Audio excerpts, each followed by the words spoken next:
कांकेर जमीन घोटाले में ईडी ने एक बार फिर कार्रवाई की है। ईडी की टीम ने रांची में वकील सुजीत कुमार के ड्राइवर के घर छापेमारी की। इधर ईडी को मैनेज करने के नाम पर घूस देने के मामले को लेकर बाबूलाल मरांडी ने झारखंड पुलिस से कई सवाल पूछे हैं। देखिए रिपोर्ट।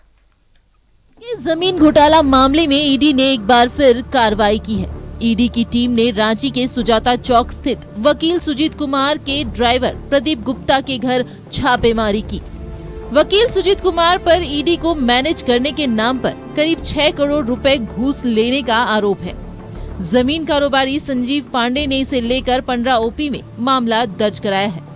हालांकि वकील सुजीत ने भी एक केस दर्ज कराया है, जिसमें उन्होंने संजीव पांडे समेत कई लोगों पर हथियार के बल पर अपहरण करने, 6 करोड़ 40 लाख रुपए लेने की बात लिखवाने और 11 लाख रुपए जबरन ऑनलाइन ट्रांसफर कराने का आरोप लगाया है। पंडा थाने में दर्ज केस के आधार पर ही ईडी ने ईसीआर दर्ज कर आगे की कार्रवाई की है।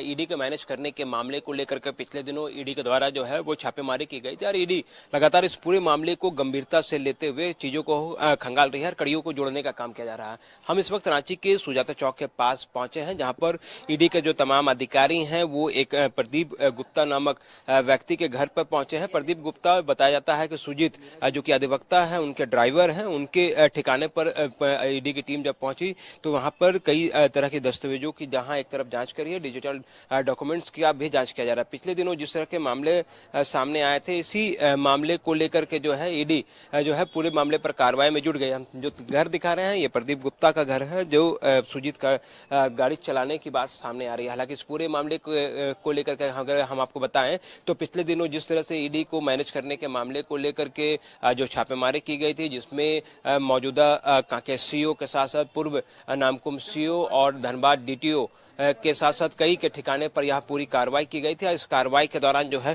कई महत्वपूर्ण जानकारी मिली थी। हालांकि इस दौरान जो है तकरीबन 6.25 करोड़ रुपए के देने की बात सामने आई थी। आरोप लगाया गया था कि अधिवक्ता को 6.25 करोड़ रुपए के साथ साथ आईफोन और अन्य चीजें जो है वो दी गई थी ताकि ईडी को मैनेज किया जा सके। यह पूरा मामला जो है वो कांकेर अंचल के चामा जमीन से जुड़ा हुआ घोटाले से जुड़े मामले हैं, जहां पर जो आरोपी बनाए गए थे प्रभात भूषण, कांके के मौजूदा सीओ, धनबाद के मौजूदा डीटीओ सहित कई लोग, वो इस पूरे मामले को लेकर के अपने आप को इस मामले से दूर रखने को लेकर के ईडी को मैनेज करने के दावे करने के लिए ही जो है अधिवक्ता को पैसे देने की बात सामने आई थी।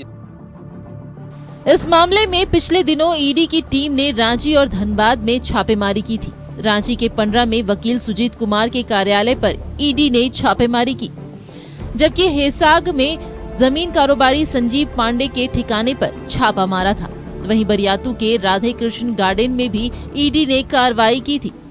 पंडा थाने में दर्ज एफआईआर के मुताबिक केस मैनेज करने के नाम पर वकील सुजीत कुमार को कांके सीओ ने 3 करोड़ 40 लाख और एक आईफोन दिया था, जबकि धनबाद के डीटीओ दिवाकर द्विवेदी 1 करोड़ और नामकुम के पूर्व सीओ प्रभात भूषण 1 करोड़ 5 लाख रुपए दिए थे।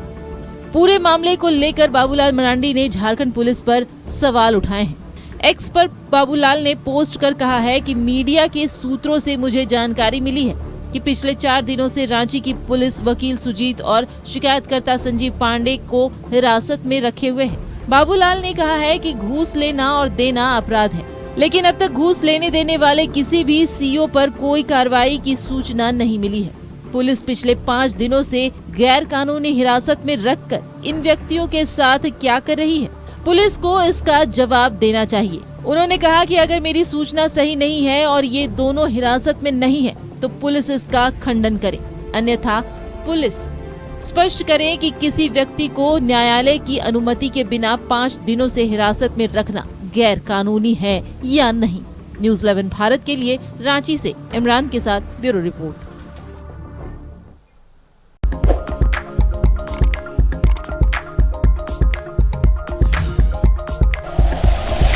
Like and share videos, subscribe करें हमारा चैनल और प्रेस करें बेल आइकॉन।